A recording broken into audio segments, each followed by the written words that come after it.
Hi friends, welcome to our channel. RRB NTPC ఎగ్జామ్కి సంబంధించి full grand test అయితే live వీడియోలో కండక్ట్ చేయడం జరిగింది. సో రాబోయే ఎన్టీపీసీ ఎగ్జామ్ రాసే ప్రతి ఒక్కరు కూడా ఈ టెస్ట్ని కంపల్సరీగా రాయండి. ఎందుకంటే ఈ టెస్ట్ రాసాక మీకు స్కోర్ ఎంత వస్తుందో తెలుస్తుంది. అదేవిధంగా మీరు ఎగ్జామ్ రాస్తున్నప్పుడు చేసే మిస్టేక్స్ అయితే తెలుస్తాయి. ఓవరాల్గా చెప్పాలంటే మీ యొక్క సత్తా, టాలెంట్ అనేది ఇక్కడే తెలిసిపోతుంది. ఏమైనా మిస్టేక్స్ ఉంటే వాటిని తక్కువ టైంలోనే ఇంప్రూవ్ చేసుకొని ఫైనల్ ఎగ్జామ్లో ఎక్కువ స్కోర్ చేయొచ్చు. కాబట్టి ప్రతి ఒక్కరు కూడా ఈ టెస్ట్ని కంపల్సరీగా రాసి మీ యొక్క స్కోర్ని కింద కామెంట్ చేయండి. ఇక వీడియోలోకి అయితే వెళ్దాం. ప్రతి క్వశ్చన్ చదువుతాను, మీరు లైవ్లో ఆన్సర్ అయితే కామెంట్ చేయాలి. ఓకేనా? ఫస్ట్ క్వశ్చన్ చూడండి. మంచు కరగడం మరియు వర్షపాతం రెండింటిని సూచించే నదులు, ఈ రకమైన నదులను డాష్ అంటారు. ఎస్, శాశ్వత నదులు అని అంటారండి. శాశ్వత నదులు అంటే సంవత్సరం పొడవునా నీటితో ప్రవహించే నదులను శాశ్వత నదులని పిలవడం జరుగుతుంది. మరి ఈ శాశ్వత నదులకి కొన్ని ఉదాహరణలు చూసినట్లయితే సట్లెజ్, బియాస్, రావి, చీనాబ్, జీలం ఇవన్నీ కూడా కొన్ని శాశ్వత నదులు అన్నమాట. మరి మీకు ఒక క్వశ్చన్ వేస్తాను. దక్షిణ భారతదేశంలో ఉండేటువంటి శాశ్వత నది పేరు మీరే కామెంట్ చేయాలి. చూద్దాం ఎవరు చేస్తారు. ఫస్ట్ దక్షిణ భారతదేశంలో ఉండేటువంటి శాశ్వత నది పేరేంటో కామెంట్ చేయండి ప్రతి ఒక్కరు కూడా. నెక్స్ట్ క్వశ్చన్ చూద్దాం. నెక్స్ట్ క్వశ్చన్ చూసే ముందు ఇంకా వీడియోకి ఎవరైతే లైక్ చేయలేదో లైక్ చేయండి. చాలామంది చూస్తున్నారు కానీ లైక్ చేయట్లేదు. మీకోసం చాలా కష్టపడి అయితే వీడియోలు చేయడం జరుగుతుంది. సో ప్రతి ఒక్కరు కూడా లైక్ చేయండి దయచేసి. అలాగే ఈ వీడియో మీ ఫ్రెండ్స్ కూడా షేర్ చేయండి. ఛానల్ అయితే తప్పకుండా సబ్స్క్రైబ్ చేసుకోవాలి ఎవరైతే కొత్తగా వచ్చిన వాళ్ళు ఉన్నారో. ఎందుకంటే మీరు ఎటువంటి కాంపిటేటివ్ ఎగ్జామ్కి ప్రిపేర్ అవుతున్నా సరే మన ఛానల్లో ఫ్రీ క్లాసెస్ అలాగే ఫ్రీ మాక్ టెస్ట్లు అయితే ఉంటాయి. ప్రతి ఒక్కరికి కూడా చాలా చాలా ఉపయోగపడుతుంది. అలాగే రైట్ సైడ్ కింద బ్లాక్ కలర్లో సబ్స్క్రైబ్ బటన్ ఉంటుంది, సబ్స్క్రైబ్ చేసుకోండి దయచేసి. ఓకేనా? అలాగే చాలామందికి ఈ పీడిఎఫ్లు అయితే కావాలని అడుగుతున్నారు. ఈ పీడిఎఫ్లు అయితే మన వాట్సాప్ గ్రూప్లో పిన్ చేసి పెడతాను. ప్రతి ఒక్కరు కూడా డౌన్లోడ్ చేసుకుని ప్రాక్టీస్ అవ్వండి. వాట్సాప్ గ్రూప్ లింక్ అయితే ఫస్ట్ కామెంట్లో, డిస్క్రిప్షన్లోని, అలాగే ఛానల్ బయోలో కూడా ఉంటుంది. ప్రతి ఒక్కరు కూడా చెక్ చేయండి ఒకసారి. రైట్, సెకండ్ క్వశ్చన్ చూద్దాం. క్రింది వాటిలో విజయనగర శైలిలో ఆలయ నిర్మాణ శైలిలో లేనిది ఏది? క్రింది వాటిలో విజయనగర శైలి ఆలయ నిర్మాణ శైలిలో లేనిది ఏదని అడుగుతున్నాడు. Yes, option 4 right answer. దీని వాస్తుశిల్ప శైలి నగర మరియు ద్రావిడ శైలిల కలయికను కలిగి ఉంటుందన్నమాట. ఓకే, నెక్స్ట్ క్వశ్చన్ చూద్దాం. చరిత్ర అంటే ఏమిటి అనే పుస్తకాన్ని ఎవరు రచించారు? చరిత్ర అంటే ఏమిటి అనే పుస్తక రచయిత ఎవరిని అడుగుతున్నారండి? ప్రతి ఒక్కరు కూడా ఆన్సర్ అయితే కామెంట్ చేయాలి. రైట్, ఎస్, మనకి ఈహెచ్ కార్ చరిత్ర అంటే ఏమిటి పుస్తకాన్ని రాయడం జరిగింది. Next question. రోగ నిరోధక శక్తిని పొందడానికి బీసీజీ టీకా అంటే బ్యాసిల్లస్ కాల్మెట్ గైరన్ అంటారు ఇంజెక్ట్ చేయబడింది.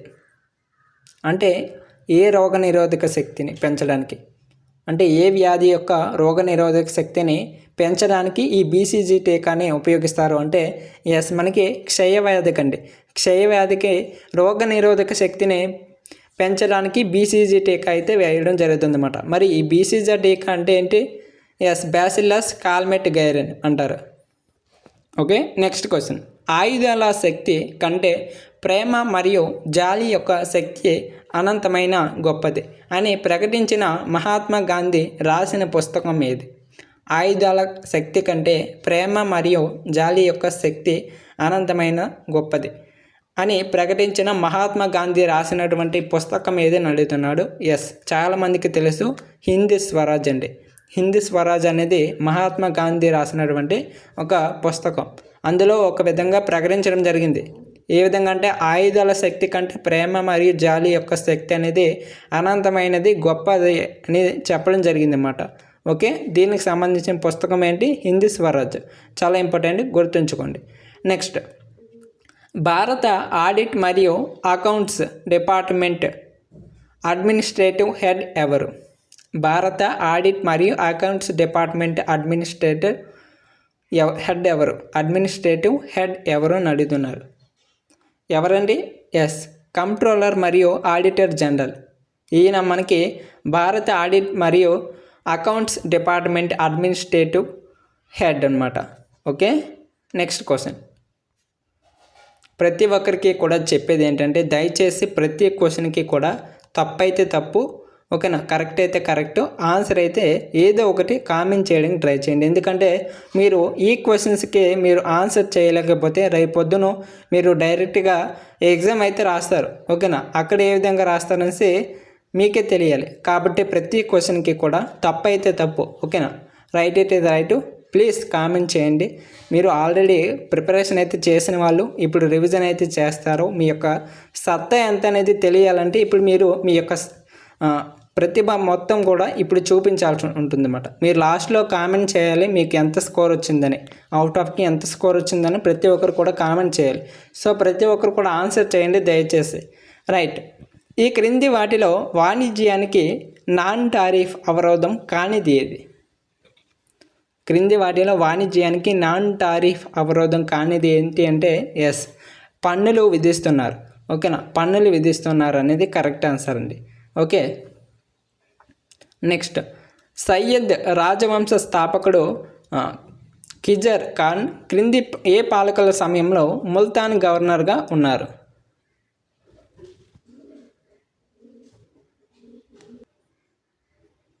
ఎస్, మనకి ఫిరోజ్ షా తుగ్లక్ పాలకుల సమయంలో ముల్తాన్ గవర్నర్గా ఉండడం జరిగిందన్నమాట. రైట్, నెక్స్ట్, క్రింది వాటిలో ఏ రాష్ట్రం తాపీ పరివాహక ప్రాంతంలో భాగం కాదు? తాపీ పరివాహక ప్రాంతంలో ఏ రాష్ట్రం భాగం కాదని అడుగుతున్నాడండి. ఎస్, రాజస్థాన్ అనేది భాగం కాదన్నమాట. రాజస్థాన్ అనేది తాపీ పరివాహక ప్రాంతంలో భాగం కాదు. నెక్స్ట్ క్వశ్చన్ చూద్దాం. డాష్ అనే పదం ఫీల్డ్ హాకీలో మైదానం యొక్క ఎడమ వైపు నుండి డ్రిబుల్పై ఏరియల్ పాస్. డాష్ అనే పదం ఫీల్డ్ హాకీలో మైదానం యొక్క ఎడమ వైపు నుండి డ్రిబుల్, ఓకేనా, డ్రిబుల్పై ఏరియల్ పాస్. ఎస్, స్కూప్ అనే పదం కరెక్ట్ ఆన్సర్ అన్నమాట. Okay, next question. 1901లో రసాయన గతి శాస్త్రం మరియు ద్రావణాలలో ద్రవాభిసరణ పీడనం యొక్క చట్టాలను కనుగొనడం ద్వారా అందించబడిన అసాధారణ సేవలను గుర్తించినందుకు నోబెల్ బహుమతిని ఎవరు అందుకున్నారని అడుగుతున్నారు? 1901లో ఎవరండి? ఎస్, జాకోబస్ హెన్రికస్ వాన్ టీ హాప్ అంటున్నాం. ఓకేనా, జాకోబస్ హెన్రికస్ వాన్ టీ హాప్. ఇతనికి రసాయన గతి శాస్త్రంలో ద్రావణాలలో ద్రవాభిసరణ పీడనం యొక్క చట్టాలను కనుగొనడం ద్వారా ఇతనికి నోబెల్ బహుమతిని అయితే ప్రదానం చేశారన్నమాట. Right, next question. Clouded leopard national park ఏ రాష్ట్రంలో ఉంది? క్లౌడెడ్ లెపార్డ్ నేషనల్ పార్కు ఏ రాష్ట్రంలో ఉంది అని అడుగుతున్నాడు. ఎస్, మనకి త్రిపురలో ఈ పార్క్ అయితే ఉందండి. త్రిపురలో ఈ పార్క్ అయితే ఉంది. ఓకే, నెక్స్ట్ క్వశ్చన్ చూద్దాం. ప్రధాని నరేంద్ర మోదీ తన పర్యటన సందర్భంగా పశ్చిమ బెంగాల్లోని కోల్కతాలో భారతదేశపు మొట్టమొదటి నీటి అడుగున మెట్రో సొరంగాన్ని ప్రారంభించారు. మెట్రో ఏ నది కింద నడుస్తుందని అడుగుతున్నాడు. ఎస్, మనకి హుగ్లీ నది కిందన నడుస్తుందండి. ఓకేనా, మొట్టమొదటి నీటి అడుగున మెట్రో సొరంగాన్ని అయితే ప్రారంభించడం జరిగింది ప్రధాని మోదీ. ఎక్కడంటే ఎస్, పశ్చిమ బెంగాల్లోని కోల్కతాలో. ఓకేనా, పశ్చిమ బెంగాల్లోని కోల్కతాలోని మొట్టమొదటి మెట్రో సొరంగాన్ని అయితే ప్రారంభించారు. అది ఏ నది కింద నడుస్తుంది అంటే హుగ్లీ నది కింద నడవడం జరుగుతుంది. గుర్తుంచుకోండి, చాలా ఇంపార్టెంట్. నెక్స్ట్, క్రింది వాటిలో ఏ తిరుగుబాటుకు కన్హు మరియు సిద్ధు నాయకత్వం వహించారు? ఎస్, సంతాల్ తిరుగుబాటుకు నాయకత్వం వహించడం జరిగిందన్నమాట. Okay, next question. విమానం ఇంజిన్ నిమిషానికి చేసే భ్రమణాల సంఖ్యను కొలవడానికి ఉపయోగించే పరికరం ఏంటి? విమానం ఇంజిన్ ఉంటుంది కదా, ఈ ఇంజిన్ యొక్క నిమిషానికి చేసే భ్రమణాలు, ఇంజిన్ అనేది భ్రమణంగా తిరుగుతూ ఉంటుందన్నమాట. ఇలా నిమిషానికి చేసే భ్రమణాల సంఖ్యను కనుగొనడానికి ఏ పరికరాన్ని ఉపయోగిస్తారు అంటే ఎస్, మనకి టోకోమీటర్ని ఉపయోగిస్తారు. Next question. శాతవాహనాల గురించి క్రింది వాటిలో సరైనది ఏది అని అడుగుతున్నాడు. జాగ్రత్తగా చదివి ఆన్సర్ అయితే కామెంట్ చేయండి. వీడియో ఆపుకోండి, కావాల్సినట్లయితే వీడియో ఆపి కామెంట్ చేయండి లైవ్లో. మనకి ఆప్షన్ 2 కరెక్ట్ ఆన్సర్. శాతవాహన పాలకుల దక్షిణ పద ప్రభవులుగా ప్రసిద్ధి చెందారన్నమాట. ఓకే, నెక్స్ట్ యాంత్రిక శక్తిని విద్యుత్ శక్తిగా మార్చడానికి క్రింది వాటిలో ఏది ఉపయోగించబడుతుంది? నేను నిన్న కండక్ట్ చేసినటువంటి గ్రాండ్ టెస్ట్ వీడియోలోనే ఈ క్వశ్చన్ వచ్చింది. ఓకేనా, నిన్న కండక్ట్ చేసినటువంటి గ్రాండ్ టెస్ట్ వీడియోలోనే ఈ క్వశ్చన్ వచ్చింది. నేను 3 రకాలుగా చెప్పాను ఈ క్వశ్చన్. యాంత్రిక శక్తి విద్యుత్ శక్తిగా మారే పరికరాన్ని ఏమని అంటారు? ఓకేనా, అలాగే విద్యుత్ శక్తి యాంత్రిక శక్తిగా మారడాన్ని ఏమంటారు? ఓకేనా, దీనికి పరికరం ఏంటి అని నేను చెప్పనమాట. రసాయన శక్తి విద్యుత్ శక్తిగా మారడాన్ని ఏమంటారు? ఓకేనా, ఏ పరికరం అంటారు అన్నమాట నేను చెప్పానమాట. సో ప్రతి ఒక్కరు కూడా ఆన్సర్ చేయాలి. ఏమంటారండి? యాంత్రిక శక్తి అనేది విద్యుత్ శక్తిగా మారడాన్ని డైనమో అంటారు. ఓకే, మార్చడానికి క్రింది వాటిలో ఏది ఉపయోగించబడుతుంది? డైనమో అనేది ఉపయోగించబడుతుంది. ఓకే, మళ్ళీ చెప్తున్నాను, మైక్రోఫోన్ అయితే మనం మాట్లాడినటువంటి ధ్వని శక్తి ఉంటుంది కదా, ధ్వని తరంగాలని విద్యుత్ శక్తి సంకేతాలుగా మార్చబడుతుంది అన్నమాట. విద్యుత్ శక్తిగా మార్చబడుతుంది, దాన్ని మనం మైక్రోఫోన్ అంటారన్నమాట. మరి డైనమోని యాంత్రిక శక్తిని విద్యుత్ శక్తిగా మార్చడానికి ఉపయోగిస్తారు. మరి బ్యాటరీ ఏంటంటే రసాయనిక శక్తిని, ఓకేనా, రసాయన శక్తిని విద్యుత్ శక్తిగా మార్చే పరికరాన్ని బ్యాటరీని అంటారండి. మరి చివరిగా ఫోటో సెల్కి సంబంధించి చూసినట్లయితే ఇది కాంతికి సంబంధించింది. కాంతిని ఉపయోగించుకొని మనకి విద్యుత్ శక్తిని క్రియేట్ చేయడం అంటే రూపాంతరం అయితే చెందుతుంది అన్నమాట. విద్యుత్ శక్తిగా రూపాంతరం చెందుతుంది కాంతిని ఉపయోగించి. నెక్స్ట్ భూత కోల ఆత్మ ఆరాధన ఆచార నృత్యం. ఓకేనా, భూత కోల ఆత్మ ఆరాధన ఆచార నృత్యం ఏ రాష్ట్రానికి చెందింది? ఏ రాష్ట్రానికి అంది? కర్ణాటక రాష్ట్రానికి చెందింది అన్నమాట. నెక్స్ట్ పెట్రోల్ నాణ్యత పరంగా వ్యక్తీకరించబడింది. పెట్రోల్ అనేది నాణ్యత పరంగా వ్యక్తీకరించబడింది. అంటే ఏ నాణ్యత పరంగా అంటే ఆక్టేన్ సంఖ్యల పరంగా ఈ పెట్రోల్ అనేది నాణ్యత అనేది కలిగి ఉంటుందన్నమాట. ఓకే, నెక్స్ట్ క్వశ్చన్, ఈ క్రింది వారిలో ఎవరు బాగా తెలిసిన చహమన పాలకుడు?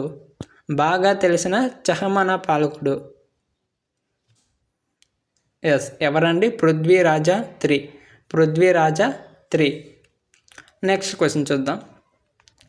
Norwegian academy of science and letters ద్వారా 2024 సంవత్సరానికి అబెల్ ప్రైజ్ ఎవరికి లభించింది అని అడుగుతున్నాడు. అబెల్ ప్రైజ్ ఎవరికి లభించింది అంటే మిచెల్ గ్రాండ్కి లభించడం అయితే జరిగింది. మిచెల్ తెలంగ్రాండ్. నెక్స్ట్ అండి, క్రింది వాటిలో ఏ ప్రదేశంలో బుద్ధ భగవానుడు 4 గొప్ప సత్యాలపై తన మొదటి ఉపన్యాసం ఇచ్చాడు? ఏ 4? ఓకేనా, క్రింది వాటిలో ఏ ప్రదేశంలో బుద్ధ భగవానుడు ఉన్నారు కదా, అతను 4 గొప్ప సత్యాలపైన తన మొదటి ఉపన్యాసం ఇచ్చాడు. సింపుల్గా చెప్పాలంటే బుద్ధ భగవానుడు తన మొదటి ఉపన్యాసం ఎప్పుడు ఇచ్చాడు ఎక్కడ ఇచ్చాడని అడుగుతున్నాడు. ఏ ప్రదేశంలో ఇచ్చారంటే మనకి సారనాథ్లో ఇవ్వడం జరిగింది. మొట్టమొదటి యొక్క ఉపన్యాసం గౌతమ బుద్ధుడి యొక్క మొదటి ఉపన్యాసం ఎక్కడ ఇవ్వడం జరిగింది? సారనాథ్లో ఇవ్వడం జరిగింది అన్నమాట. ఓకే, నెక్స్ట్ క్వశ్చన్ చూద్దాం.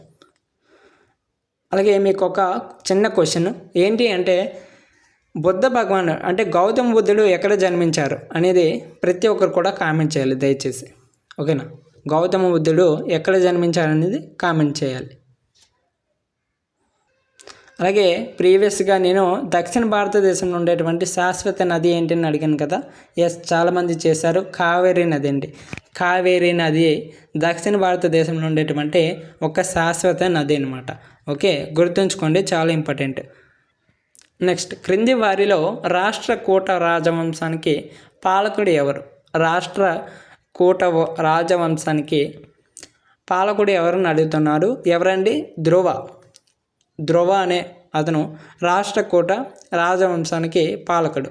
ఓకే, నెక్స్ట్ తమిళ సౌరమాసంలో వచ్చే తమిళ సమాజం జరుపుకునే హిందూ పండుగను ఏమంటారు? తమిళ సౌర మాసంలో వచ్చేటువంటి తమిళ సమాజం జరుపుకునే హిందూ పండుగను ఏమంటారు అంటే మనకి తైపూసం అని అంటారండి. తైపూసం అని అంటారు. తమిళ సౌర మాసంలో వచ్చేటువంటి తమిళ సౌర మాసంలో వచ్చే తమిళ సమాజం జరుపుకునేటువంటి పండుగ, హిందూ పండుగ ఏంటి? తైపూసం. రైట్. నెక్స్ట్, ప్రస్తుత ధరల ప్రకారం జీడిపి విలువను డాష్ అని అంటారు. ప్రస్తుత ధరల ప్రకారం జీడిపి విలువను ఏమంటారు? నామమాత్రపు జీడిపిని అంటారు. నామమాత్రపు జీడిపి అని ప్రస్తుత ధరల ప్రకారం జీడిపిని అయితే పిలవడం జరుగుతుంది అన్నమాట. ఓకే. అలాగే చాలామంది వీడియోకి అయితే లైక్ చేయలేదు. ప్లీజ్ లైక్ చేయండి అబ్బా. ఇప్పటికీ కూడా చాలామంది లైక్ చేయకుండా చూస్తున్నారు. ప్లీజ్ లైక్ చేయండి. లైక్ చేసాకైతే చూడండి, ఎందుకంటే చాలా కష్టపడి అయితే మీకు వీడియోస్ అయితే అందిస్తున్నాను. కాబట్టి మీరు లైక్ చేసి చూడండి. లేదంటే డిస్లైక్ చేసి ఏంటి ఫాల్ట్ ఉంటుందో మీరు కింద కామెంట్ చేస్తే నేను దాన్ని ఇంప్రూవ్ చేసుకుంటాను. ఓకేనా? అలాగే ఈ వీడియో మీ ఫ్రెండ్స్ కూడా షేర్ చేయండి. ఛానల్కి కొత్తగా వచ్చినట్లయితే తప్పకుండా సబ్స్క్రైబ్ చేసుకోండి. తెలుసు కదా, ఎటువంటి కాంపిటేటివ్ ఎగ్జామ్కైనా మీకు ఫ్రీగా క్లాసెస్ అయితే అందిస్తాను. త్వరలో మనకి గ్రూప్ డి కూడా క్లాసెస్ అయితే స్టార్ట్ చేస్తాను. ఆల్రెడీ స్టార్ట్ చేసి బ్రేక్ ఇవ్వడం అయితే జరిగింది, కానీ రేపటి నుంచి కంటిన్యూస్గా వస్తాయి. ఎవరైతే గ్రూప్ డికి ప్రిపేర్ అవుతున్నారో వారికి కూడా కంటిన్యూస్ అయితే క్లాసెస్ వచ్చేస్తాయి. రైట్. నెక్స్ట్ క్వశ్చన్ చూద్దాం. ఆర్థిక వ్యవస్థలో రంగాలు పబ్లిక్ మరియు ప్రైవేట్గా వ్యక్తీకరించబడతాయి. ఆర్థిక వ్యవస్థలో రంగాలు పబ్లిక్ మరియు ప్రైవేట్గా వర్గీకరించబడతాయి.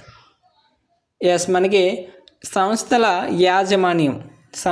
యాజమాన్యం అనేది కరెక్ట్ ఆన్సర్ అండి. నెక్స్ట్ క్వశ్చన్ చూద్దాం.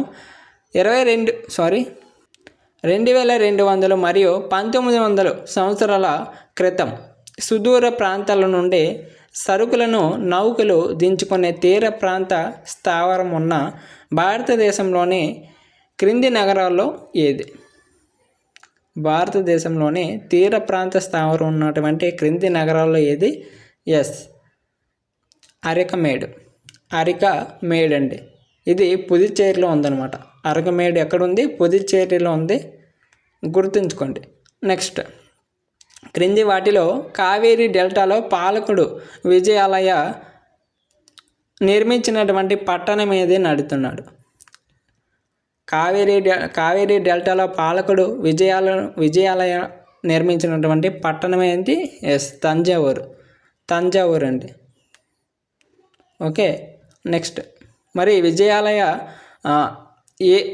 ఏ సామ్రాజ్య స్థాపకుడు ఎవరికైనా తెలుసా? విజయాలయ ఏ సామ్రాజ్య స్థాపకుడు అంటే చోళ సామ్రాజ్య స్థాపకుడు అనమాట.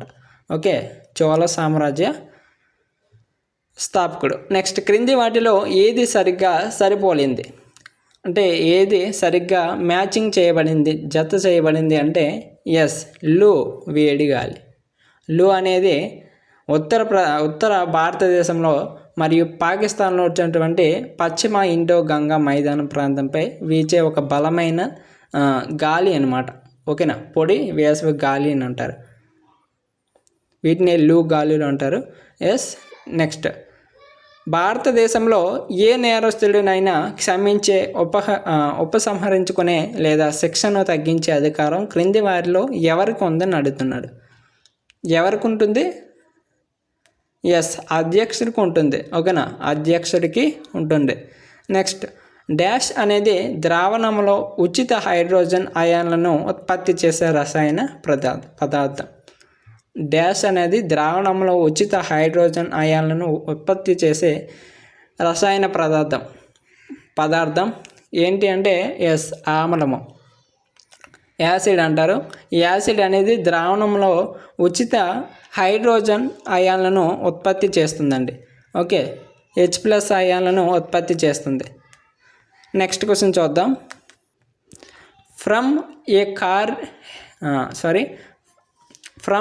Car shed to the corner room and beyond పుస్తక రచయిత ఎవరు? From A car shed to the corner room beyond పుస్తక రచయిత ఎవరని అడుగుతున్నారు. ఎవరండి? రామన్ ఈ పుస్తక రచయిత అండి. Okay, from A car shed to the corner room and beyond. Next, క్రింది ఏ కోటలో రజియా సుల్తాన్ను మాలిక్ ఇఖ్తియార్ ఉద్దీన్ అల్తునియా బంధించాడు? ఏ కోటలో బంధించాడంటే బటిండాలో.